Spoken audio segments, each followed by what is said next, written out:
À cheval entre le 3e et le 6e arrondissement de Bangui, la paroisse Notre-Dame de Fatima, en République centrafricaine, offre un site important de foi chrétienne, mais aussi un cadre pour la formation, la culture et le social.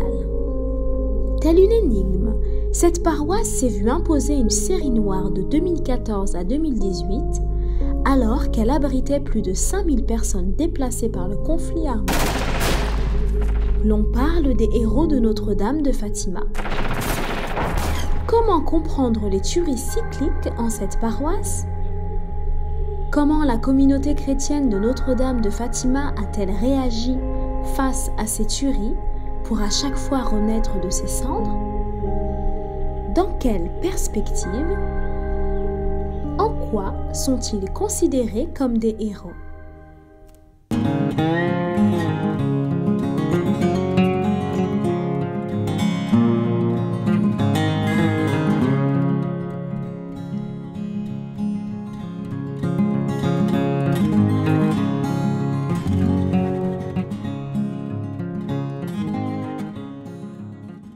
Tout a commencé le 27 mars 2014, où il y a eu des coups de feu à une place mortuaire. C'était vers 22 heures où tout le monde dormait. Nous entendions des bruits. Si c'était des tireurs professionnels, la situation devait être plus grave. Ils avaient maladroitement largué 2 grenades à Nana Antichar, accompagnées de tirs de Kalachnikov. Les tirs allaient dans tous les sens. Quand je me suis relevée, j'apercevais de la poussière. Et me rappelant de ce qui se fait dans les films, je suis restée plaquée au sol pendant qu'ils larguaient les grenades. Et là, je criais « Jésus Sauveur, sauve-moi !» Archange Michel vient à mon aide. Étant veuve qui pourrait veiller sur mes enfants si je devais succomber. J'étais déjà atteinte d'une grenade. Impacté au niveau de la colonne vertébrale. Ceux avec qui j'étais sur la natte étaient déjà tous morts. Je restais immobilisée, invoquant Jésus, Archange Michel. Et je voulais me rassurer de l'attention des autres, c'était ignorer que tous n'étaient que des cadavres.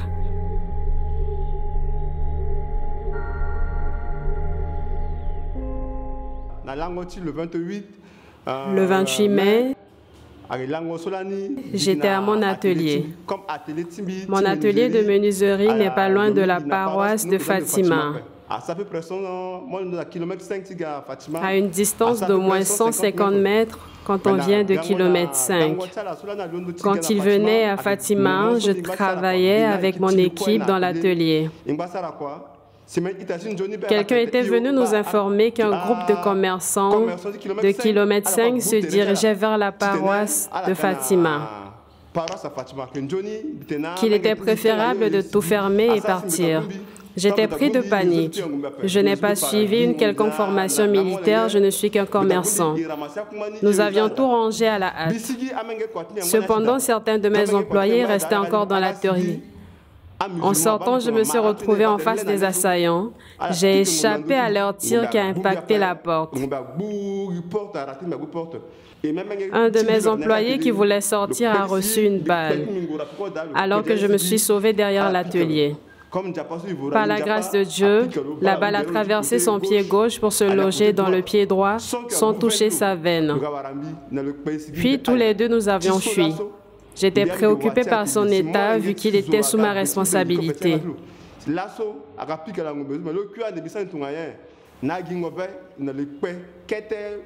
Et dans notre fuite, il s'est écroulé. Des gens de bonne foi avaient aidé en le transportant vers la paroisse de Fatima. Avec l'avancée des assaillants, ceux qui étaient avec moi dans la paroisse m'avaient fait sortir de la paroisse pour me retrouver au quartier.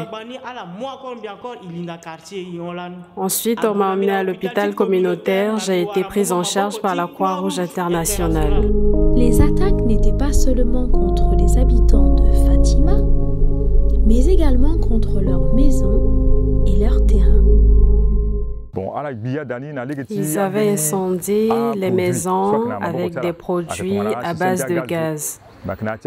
contenus dans des boîtiers appropriés qu'ils utilisaient de maison en maison. Et dans ces maisons brûlées, leur retrouver des boîtiers qu'on a conservés, cela pourrait nous servir de pièce à conviction.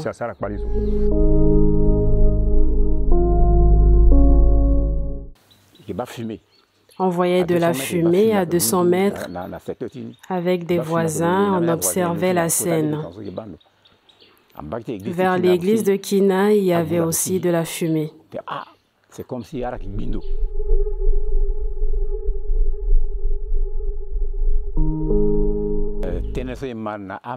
d'après ceux qui cohabitaient avec les assaillants, c'était pour eux une erreur de procéder au pillage. Pour les fois passées, ils nous avaient pillés et l'on s'est réfugié à Bimbo pendant 2 ans.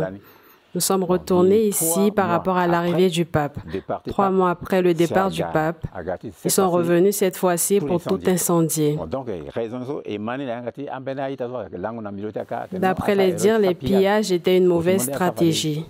Ce qui est mieux, c'est de brûler les maisons. Ceux qui ne pourraient plus reconstruire leurs maisons pourront leur vendre leurs terres. Ainsi, ils occuperaient le kilomètre 5, Kina, Fatima, et puis tout le secteur pourront faire le leur. Ceux qui ne pourraient plus reconstruire leurs maisons pourront leur vendre leurs terres.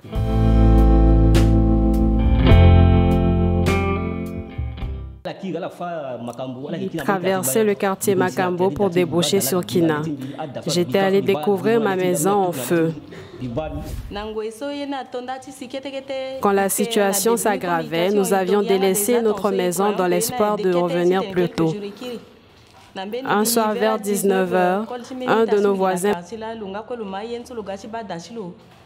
m'avait appelé pour m'aviser que l'on a mis le feu à ma maison. Le 1er mai 2018, une autre attaque plus sanglante avait lieu en pleine messe. Ceux qui étaient là avaient connu l'horreur. C'était à la fois grave et triste. Vous savez, quand les gens viennent pour prier, avec quoi viennent-ils? Juste la Bible, le chapelet, ou bien quelques livrets de prière ou de méditation. Nous n'avions pas forcément compris ce qui s'était passé lors de la messe. Parmi ceux qui venaient de kilomètre 5, certains venaient à pied, d'autres à moto. Ils avaient ouvert le feu en pleine messe. Après le premier tir, la prière se poursuivait. Puis le deuxième tir nous inquiétait davantage. Étant habitués aux détonations, nous sommes facilement traumatisés en face de pareilles situations. Les prêtres nous ont dans un premier temps calmés, puis la messe était arrêtée.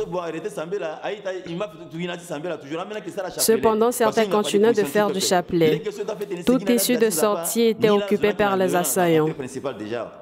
Ils avaient encerclé toute la paroisse. Ils avaient encerclé toute la paroisse et commencé à larguer des bombes lacrymogènes, ensuite des grenades, enfin des roquettes. Heureusement, les roquettes lancées ne s'explosaient pas. C'étaient les grenades qui avaient causé le plus de dégâts. Des seins de certaines femmes étaient arrachés, mais moi qui vous parle, j'ai été touchée par une grenade.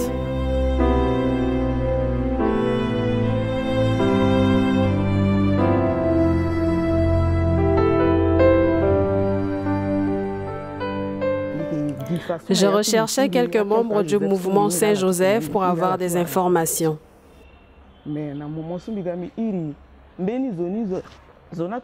Un membre racontait qu'ils avaient fui dans la salle.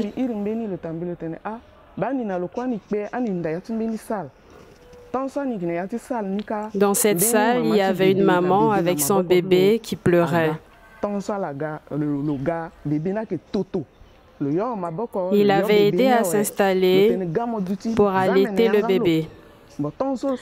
Après cela, il ne savait plus rien puisqu'il s'était retiré pour prier. m'a-t-il expliqué au téléphone. De là, nous étions restés sans nouvelles.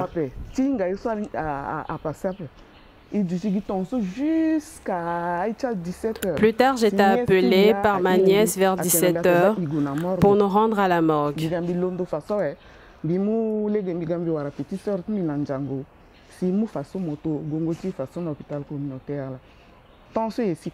À la morgue, il y avait déjà là quelques membres de la famille. Voyant un de mes petits frères attrapant la paire de souliers, j'ai réalisé que mon frère Désiré était déjà mort. Cela a fait que j'ai eu beaucoup de plaies partout sur le corps, même aux poumons, aux mains, aux cuisses et les pieds ont explosé dans ma paire de souliers. Arrivé à la paroisse de Fatima, il a posé ses éléments. Avec les assaillants, ils se sont échangés des tirs. D'après les témoignages, il avait protégé les fidèles. Il repoussait les assaillants jusqu'à court de munitions. C'est là qu'il a reçu une balle mortelle dans le dos. Le lendemain à la morgue, nous avions compris comment il a été tué. Il avait la gorge traversée par une balle qui lui sortait derrière la tête. C'est tout ce que je sais.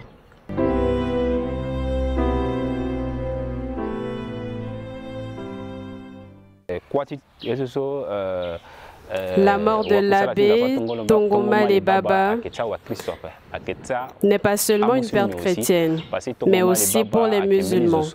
Parce que l'abbé Tongomale Baba était avec nous depuis le début de cette crise. Nous, les jeunes du 3e arrondissement jusqu'à Boeing. Il œuvrait beaucoup pour la paix. Nous étions fort surpris quand on a attaqué la paroisse de Fatima avec comme cible l'abbé Tongomale Baba. Vous voyez, je parle de certaines manipulations de ceux qui ne veulent pas le retour de la paix. Car c'est un système permanent de confrontation.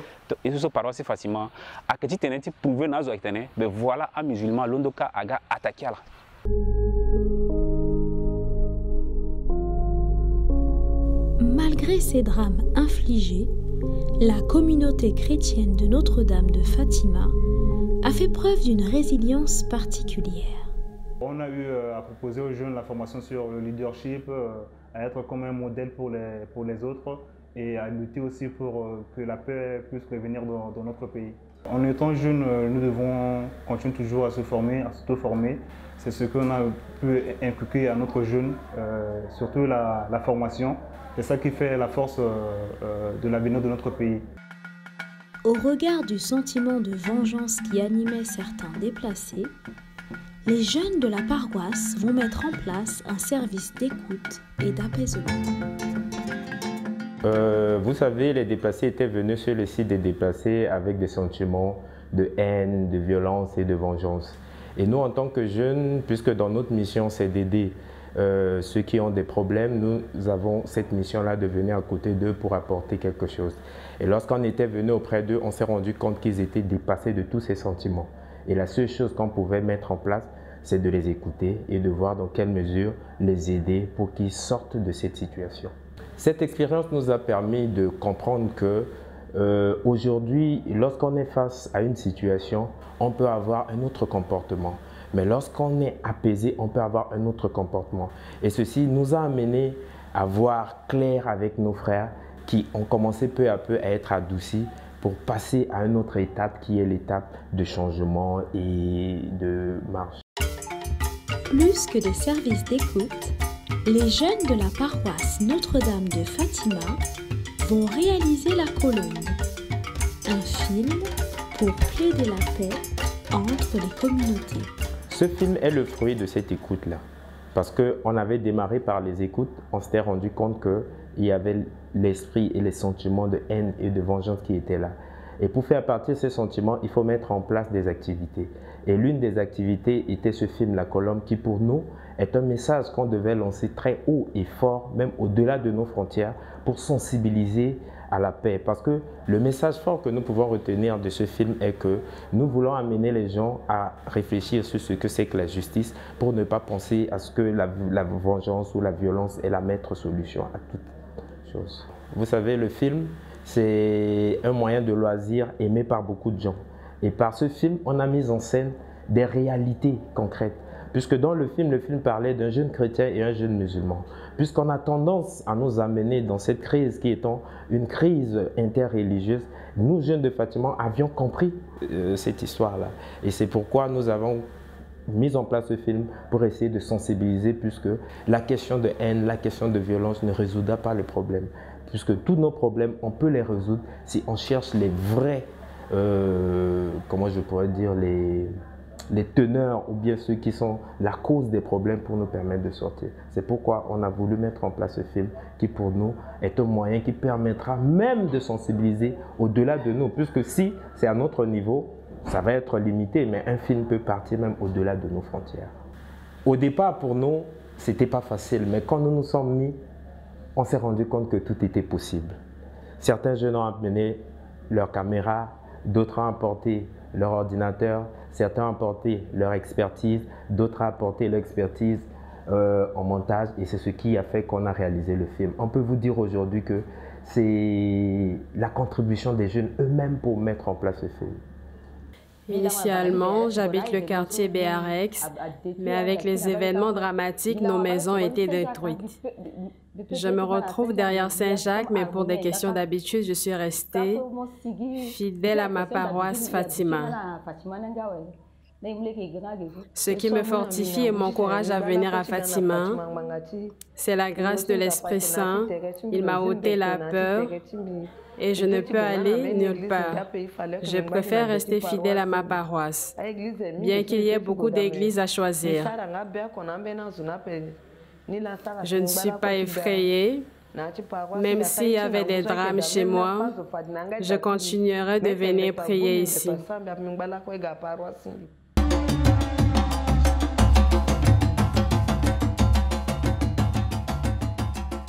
La particularité de chacun de ces forums était que nous, c'était un moyen d'aider nos jeunes à se relever. Parce que pendant les forums, ce sont des moments de partage, ce sont des moments d'écoute, ce sont des moments de loisirs et ce sont des moments de renforcement spirituel. Et donc pour nous, la particularité de ces forums était d'amener nos jeunes à ne pas tomber dans les mêmes erreurs que les autres, mais de se tenir toujours debout pour marcher de l'avant. Le prix mondial de l'humanisme de la jeunesse, remporté par un jeune de cette paroisse, apparaît comme un symbole d'espoir pour la suite des actions de paix entreprises par cette communauté. Aujourd'hui, pour nous, en général, et pour moi en particulier, c'est un feu vert. C'est comme un feu vert de la route qui s'allume pour nous dire que alors la route est ouverte, il faut continuer. Aujourd'hui, Dr Cédric, c'est un jeune qui a pu faire de tout son mieux, qui s'est toujours donné, au-delà de la crise, d'accoucher les mères au moment les très difficiles, sous les armes qui étaient là. On croyait que personne ne regardait, mais ça nous montre aujourd'hui que tous les efforts faits ne sont pas vains. Il y a des gens cachés qui regardent aussi les choses réalisées cachées. Et pour nous, c'est un autre défi qui s'ouvre à nous. C'est un défi d'éducation, c'est un défi de formation, c'est un défi d'accompagnement, c'est un défi qui doit nous aider à aller de l'avant pour acquérir tout ce qu'on veut. Le prix n'était pas pour Dr Cédric seul, c'était pour toute l'équipe, c'était pour tous les jeunes de la Fatima en particulier, mais en général de la République centrafricaine qui essaient toujours de réaliser quelque chose et qui ne sont jamais rémunérés à la tâche. Pour ne plus revivre ces drames survenus de 2014 à 2018 à Fatima, les victimes, les représentants de l'Église, ceux de la communauté internationale et ceux du gouvernement centrafricain proposent quelques pistes de solutions à observer.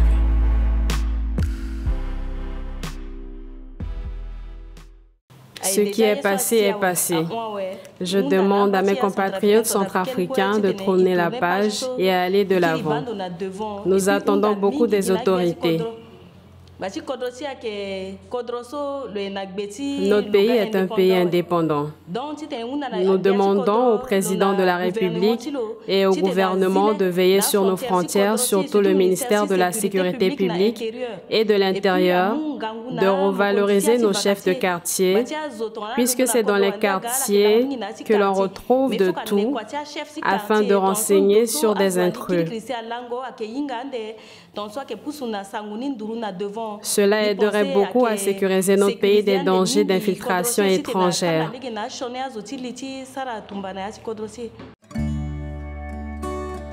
Quant au vicaire général de l'archidiocèse de Bangui, il faut savoir réagir dans un état de droit. Heureusement que Dieu est là dans notre histoire pour nous aider justement non seulement à supporter, mais je dirais à donner un sens positif à tout cela. Ça semble un peu bizarre ce que je dis, mais c'est important parce que Jésus a souffert, il est mort, mais le sens positif, c'est-à-dire Dieu l'a ressuscité. La question n'est plus de savoir quelle est l'origine du mal, mais quelle est ma réaction, mon comportement, ta réaction, notre réaction à nous quand le mal est là. Comment le combattre? Comment justement mettre en place des perspectives d'avenir pour que de pareils crimes ne se reproduisent pas? Il y a plusieurs pistes de solutions. Certes, nous vivons dans une société, dans un pays régi par une constitution. Et donc il est question, à mon avis, d'appliquer les termes même, le contenu, les mots de cette constitution-là. Parce que la constitution garantit le vivre ensemble. Quand il y a un vol, quand il y a un meurtre, quand il y a un assassinat, etc., notre loi, notre constitution nous dit comment faire.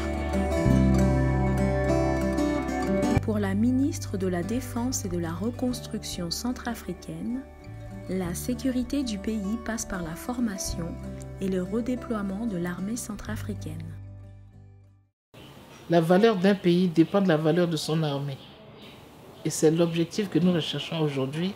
À travers la formation de nos hommes, nous avons beaucoup de jeunes qui ont déjà été formés, qui commencent à être redéployés dans notre pays.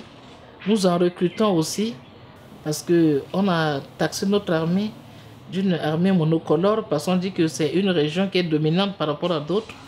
Aujourd'hui, comme vous le suivez, nous faisons les recrutements des jeunes dans tout le pays. Nous voulons une armée nationale qui soit au service de notre pays, une armée qui doit protéger la population, une armée qui doit défendre le territoire. Donc après les formations, on doit équiper nos militaires et par rapport aux orientations du chef de l'État, au lieu qu'on garde l'armée à Bangui, ils seront rapprochés de la population. C'est ce que nous appelons les garnisons. Donc nous allons redéployer l'armée un peu partout dans notre pays, dans les garnisons. Il y en a 4. Une à Bangui bien sûr, une à Boire pour tout l'ouest, une garnison à Ndélé pour le centre et une garnison à l'est à Bangassou. Donc nous devons les redéployer dans toutes ces garnisons pour être plus proches de la population et répondre à leurs sollicitations. Pour l'ambassadeur de la CEEAC, il faut passer en revue les recommandations du Forum de Bangui. C'est-à-dire tout faire pour la cohésion sociale, tout faire pour le développement, tout faire pour l'intégration de la femme, tout faire pour la promotion de la jeunesse. C'est sur ce programme que la CEEAC va continuer à appuyer, mais comme je dis, nous l'appuyons dans le cadre du gouvernement et dans le cas précis de Fatima, nous allons plutôt travailler avec les autorités locales parce que c'est pour essayer de trouver des solutions à une crise relativement localisée. Nous enseignons aux frères et sœurs de s'abstenir des rumeurs, car lorsqu'on ne connaît pas les causes d'un drame, ce que l'on dit peut mettre de l'huile sur le feu. Le plus important, c'est d'aider les enfants à revenir à l'école. Qu'on responsabilise les jeunes, car si l'on est instruit, on ne peut pas agir avec barbarie. Cadre de ressourcement spirituel et d'œuvre sociale, devenu camp de déplacés internes puis victime de plusieurs attaques armées, La paroisse Notre-Dame de Fatima de Bangui est restée debout grâce à la résilience de ses filles et fils qui, dans un élan de foi et d'humanisme, n'ont pas baissé les bras dans ces moments sombres. Riche de son vécu, elle continue de renaître de ses cendres et se veut aujourd'hui être un lieu symbolique de prière, de formation humaine, de recueillement et d'échanges culturels et religieux entre les peuples, en proposant des séries d'activités pour la population. Un élan qu'elle aimerait voir grandir davantage, aussi bien au sein de la population centrafricaine qu'au niveau des autorités politiques et religieuses du pays pour la sauvegarde de la paix tant souhaitée.